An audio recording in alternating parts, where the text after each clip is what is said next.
Well, you haven't seen him on this program for months. That's because my friend, our State of Independence producer, Jeff Coleman, was on a statewide campaign across the Commonwealth of Pennsylvania for Lieutenant Governor.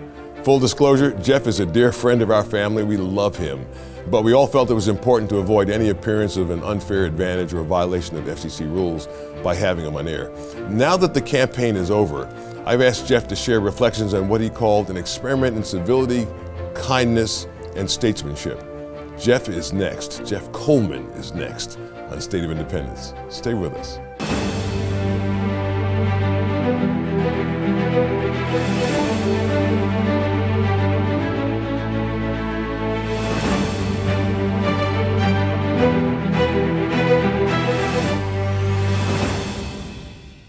Well, you've all seen it. Year after year, political campaigns start out positive and cheerful. Families and puppies, smiling candidates and flag-waving crowds. Then suddenly the campaign takes a dark path and becomes about who and what they are against. And every election, voters complain they don't want campaigns to be like this. They want positive, uplifting, inspiring messages. We've had enough. Young people avoid careers in public service. Confidence in politicians is comparable to those working at a crooked car lot. But what if someone didn't do it this way? What if that someone followed Jesus' commands to love your enemies? Jeff Coleman tried, and now he has an almost 8-month story to tell. Jeff, welcome back to State of Independence. It's been a little while. It has been. It's good to be back. Yeah, we missed you. I really missed you. I mean, people would write in and say, I really love the fact that you and Jeff talk at the end of the show. Yeah. And it's always it's genuine because we're friends. You made a decision. You felt led to run for Lieutenant Governor of the Commonwealth of Pennsylvania, and you'd already served as a state rep. Right. So you're somebody who's been elected before. Tell me about the decision-making process. Well, it was a big decision for our whole family, for Rebecca and our 4 kids, because they had never really been, and I'd never been involved in a statewide campaign as a candidate. I'd helped other people who'd run for governor and Senate and other offices. But Pennsylvania is a big, beautiful state, and there's not an easy way to get around it. I mean, there's the Turnpike and there's I-80, but then to get where you need to get are a lot of back roads. You visit every county? I don't know that we did every county. We certainly passed through every county, but to say I had a meaningful conversation, I don't know that we did that. But I was everywhere. Yeah, that's great. That's great. Well, that's very, very honest. And you love people. I think what sets you apart is the genuine love you have in your heart for people. You know, there are a lot of candidates who smile, and it almost looks like a plastic smile. You know, they see somebody and then they say, let's take a picture, and then they put on this fake smile. But with you, it's genuine, and it didn't have anything to do with whether or not you thought somebody was going to vote for you or not vote for you, or whether or not you thought they were a Democrat or Republican. You just love people, and that's very different.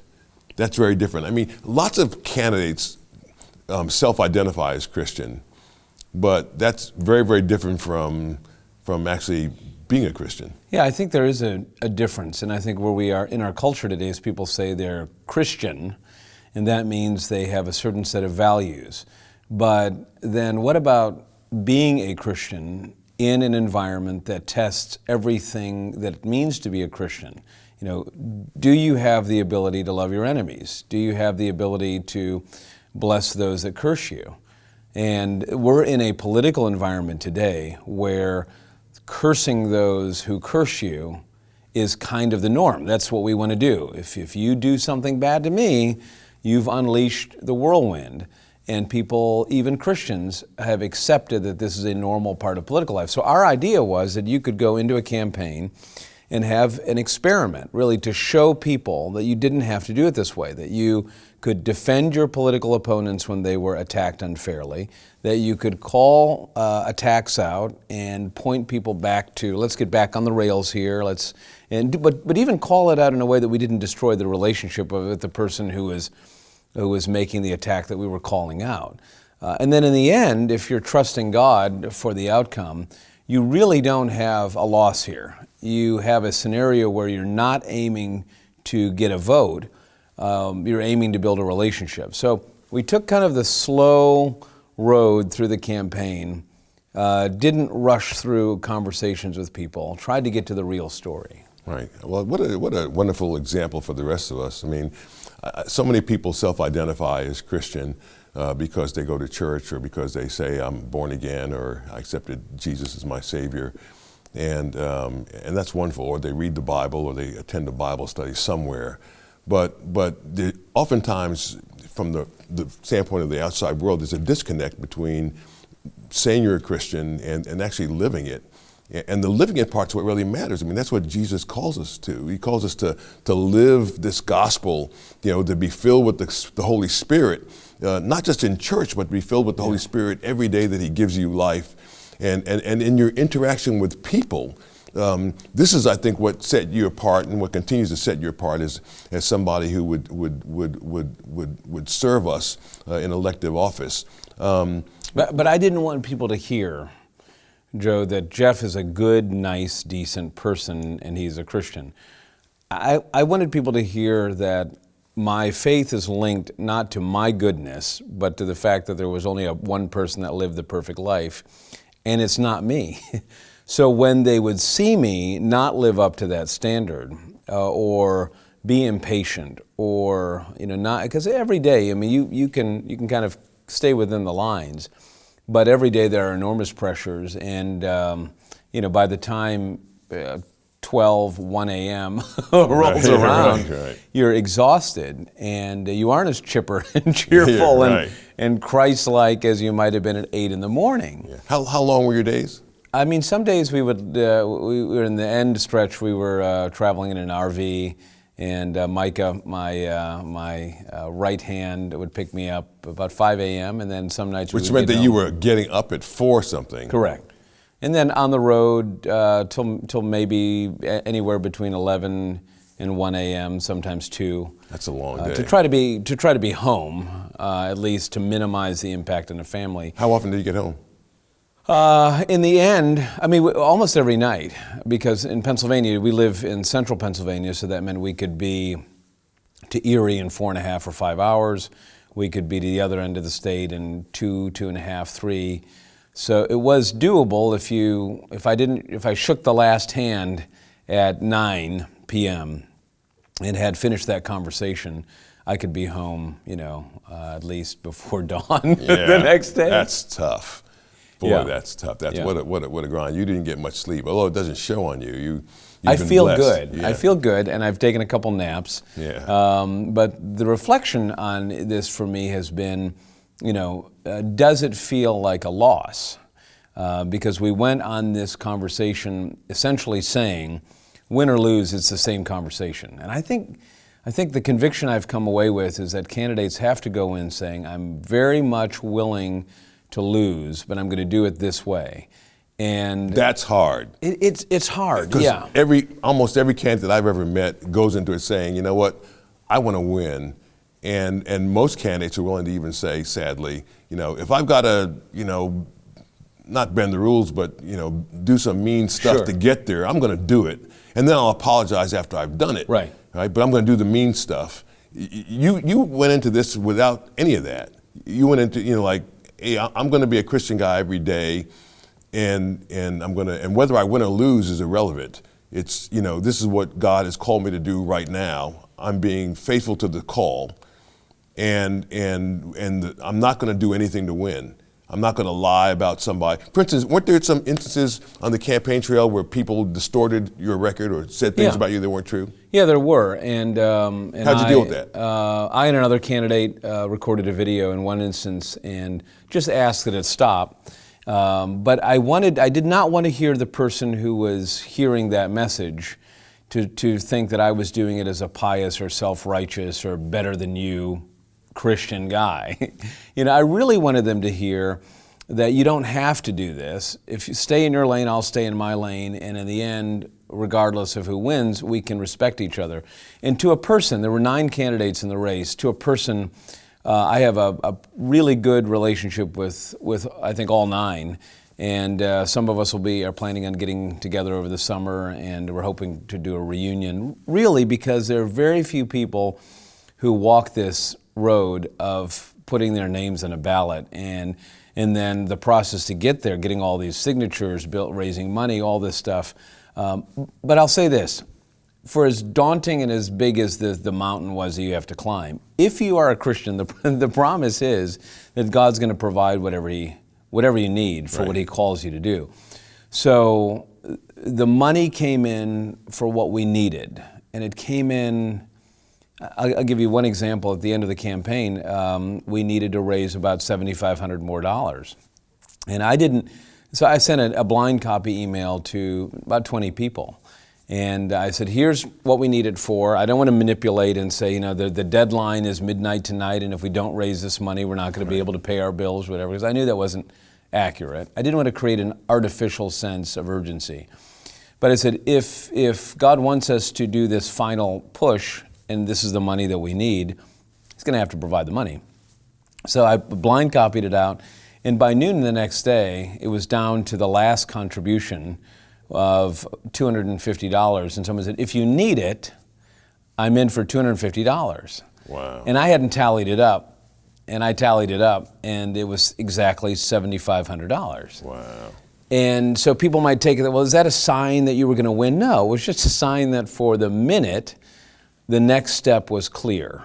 And I think if people apply that to their lives, to say, people want to plan for 30 and 40 and 50 years down the road, and I'm going to have this vacation home and my second thing, and once I get to that plateau. But God seems to work very differently, because you don't know, what ailment, what diagnosis is going to limit your ability to enjoy the thing that you had been working all your life. So by living in the moment, by just focusing on the person in front of you, that really takes all the pressure off, and God does give you whatever you need. I'm sure you heard some very interesting stories on the campaign trail from people that you met.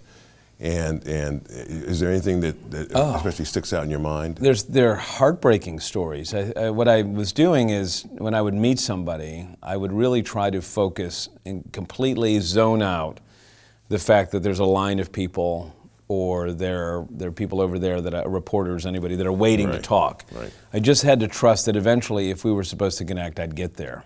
So I'd stay usually sometimes 5, 10, 15 minutes with a person and didn't work the room. And that was a difference for me, because when I was a younger politician, the goal was to touch as many people, work shake the as room. many, work the room. Yeah. That's part of the magic of politics. So this time I just want to listen. And here's how it went, Joe. Usually the first 3 or 4 minutes, people really weren't asking about me, but they wanted to talk about what they were mad at or concerned about. And then I would say something like, so how's your life? So what's going on? And that's when it got real. That's when you would hear people tell you that they don't talk to their sister or their cousin because of a political disagreement, because they voted for a different person than them, or that they don't see their kids or their grandkids anymore because there's such tension in the family, or suicide, or opioid abuse, the fentanyl crisis. The economic crunch is real. The inability to find a job that matches their skill set. It was just one person after the other telling a story of brokenness and heartache. And I came away with the sense that's actually reflected in the polling data, in the surveys. When you poll a political campaign, you see that. You see what people's anxieties are. And what people are typically doing now, the political world, is they look at that and they say, how can we leverage those fears? You're afraid of China, you're afraid of a global pandemic, you're afraid of government intervention, you're afraid that your freedoms are going to be taken away, you're afraid that your culture, your values, your church are threatened. The politician then is able to walk in and say, I'll fix it for you. Right. I've got this. Just vote for me and we'll solve all this together, and I'll fight for you. And nobody understands me like you. And it's just not true. It's just not true. Because most of the things that politicians deal with in public office are not things that have anything to do with the 3 or 4 things that you put in your mail pieces. It's a crisis. It's something that comes to your desk that day, and you need to know not what they promise, but what is your character? How do you respond under a very difficult circumstance? So, big lesson for me was that I think where we are at today in our political culture is political leaders oftentimes going from fear to fear to fear to fear, almost leapfrogging, and then in the end, not doing anything to change that reality for people. Right. There's no leaders saying, here, let's go there. Here's how we fix it. We're missing those. I've argued in the past for term limits, saying that, that would take away it's hard for human beings to get past ambition. So let's say you win office, you're elected to Congress or the state house or the state senate or the lieutenant governor or governor, whatever, U.S. Senate, and you get there, and now your first priority is to stay there, right? How do I make sure that I get reelected and keep my seat? Well, it's not your seat; it's a seat that belongs to the people for that district. And you're just a caretaker for that and meant to do the right thing while you're there. But too often it becomes about, well, it's my seat, I want to keep my seat, and what do I need to do to keep my seat? Correct. And how do I vote to keep my seat? Not like, at least if you have term limits, people might be encouraged, if they're elected, realizing they only have 1 or 2 or 3 terms to do it. They might be encouraged to do the right thing. And say, you know what, I'm going to be going back home. If you have an expiration date. Right. I know there's an expiration date, and so knowing that, I'm going to do the right thing while I'm here. This is my 3rd term. I'm not going to be reelected. I can't run again. Let me do the right thing for the people that I serve and not worry about what's popular. I think that most people in politics think they are doing the right thing, but it's kind of, there's a drift that happens.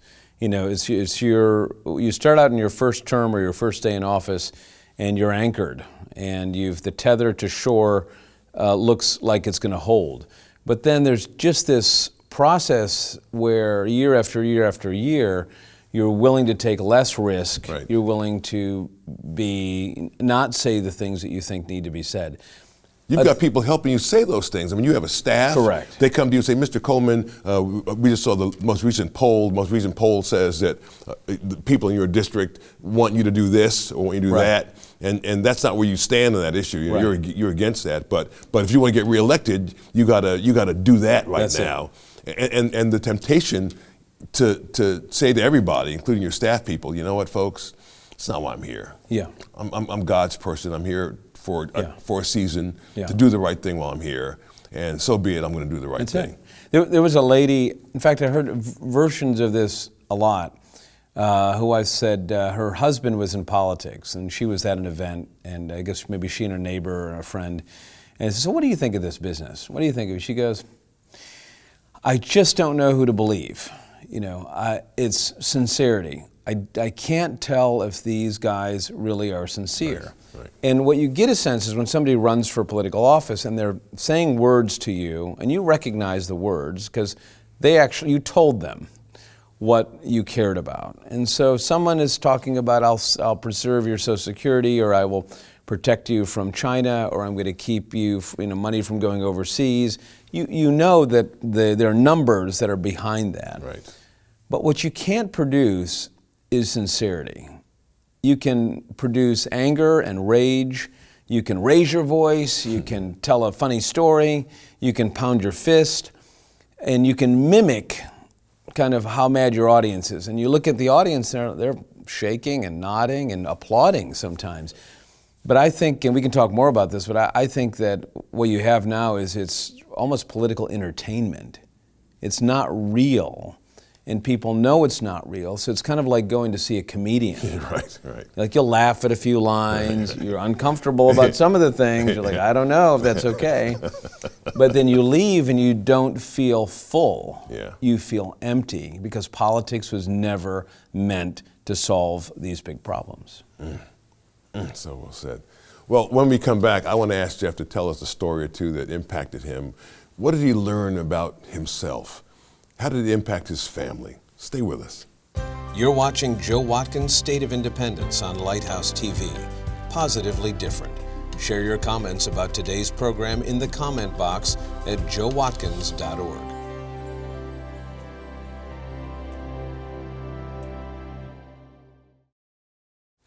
Jeff Coleman is somebody you know. He's a graduate of Liberty University. He's a former 2-term member of the Pennsylvania House of Representatives, husband to Rebecca and dad to 4 beautiful kids.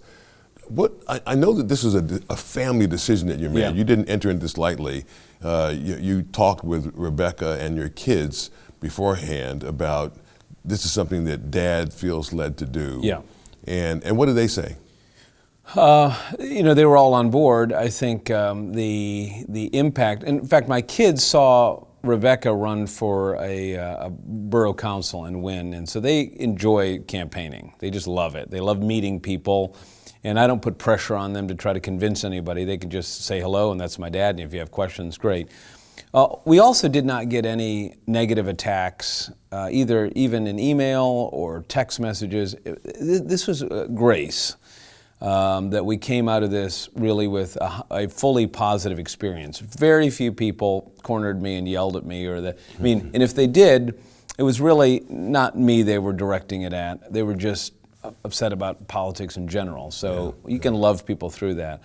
So for me and for Rebecca, this was in many ways, we've been out of politics for 17 or so years, kind of a reset for us to allow us to re-enter politics on these terms, have a conversation about how you fix politics with thousands of people. Right. And in the end, come out with a result that we could be very grateful for. But it's made our family stronger. It has Was it what the kids expected? Oh, I think so. Yeah, I think they would like it to keep going. Yeah. I think at least one of my kids will probably pursue something in public service, but not in the same way that I approach it. I think I came in fairly ambitious with a big agenda. I don't think you need to go into politics with an agenda other than serve the person, love the person in front of you. Everything else takes care of itself, because politics is just a set of decisions that, here you go, what do you think about this? Your values inform it, your family keeps you accountable, your best friends keep you accountable. I was very fortunate to have a team of people around me, from Phil, the campaign manager, to Micah, the driver. How'd you find them? How'd you find them? They friendships, relationships. Phil and I had been having a conversation about politics for some time, and how to do it differently. He's been involved in other political campaigns, and he wanted to be a part of this experiment. Christian and Corey are working out of Pittsburgh. We're also very excited about being a part of this. Then I had some older, I say older, but more experienced political hands in this, Michael and Josh and others, who were able to say, okay, I know what you're trying to do here, but here's the political reality. You need to speak at this dinner, or you need to make sure you go to this event and not ignore those things. And then I've mentioned Micah. Micah's the son of a guy I went to Liberty with. He called me up and said, my son is off of Auburn for a semester, and I said, send him up because we could use him. And so I had somebody at the end of the day that my family loved, and that I was able to download. And say, okay, what did you think about that person? What do you think about that question? Was it a fair question? It's interesting. Most people don't think of it this way, but what if God had you do this for him? Like in other words, for the people that work for you, you were meant to run to impact their lives, to change them, to help them see where it would be, God would have them be. No question that's big enough, right? Because we think about, is it big enough to have a campaign that doesn't get the most votes? Right. We didn't get the most votes.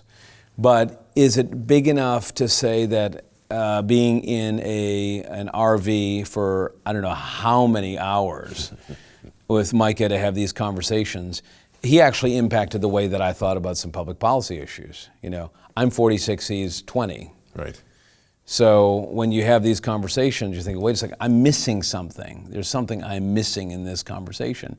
And that really helped tee me up. But you have to have a team that is protecting your family. Right.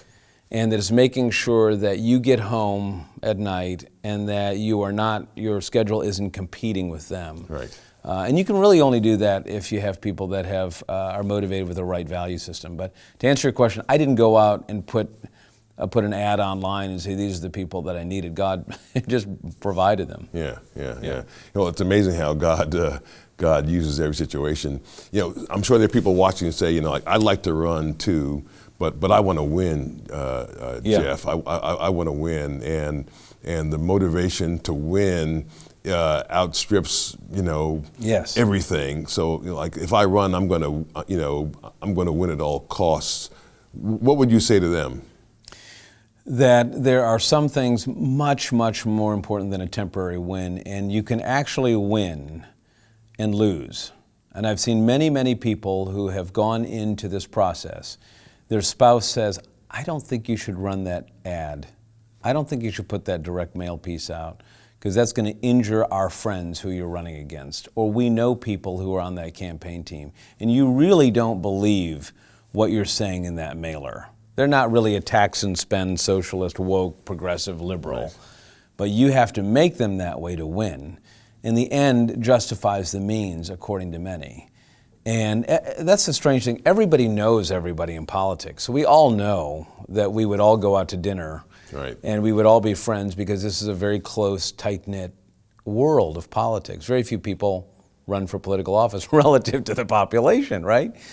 But I think what you need to have is people who are around you, who are willing to say, do it in a way that allows you to escape this process with your honor, and that focus on your humility. And I had a guy that has walked with me through life for over a decade now, Bill Crawford. Bill is someone that every week, he does a heart check. In fact, every morning we usually call and says, where's your heart today? Are you focused on your family? Are you focused on the right things? And you through this whole process have been checking me and saying, remember, don't let a little seed of disgust at your opponent. Did you told me the other day to text somebody, and I did right away, and that little seed, which could have grown dark, is okay now. Yeah, God is good. God is good, brother. I'm so glad that God is using you for His purpose and glory.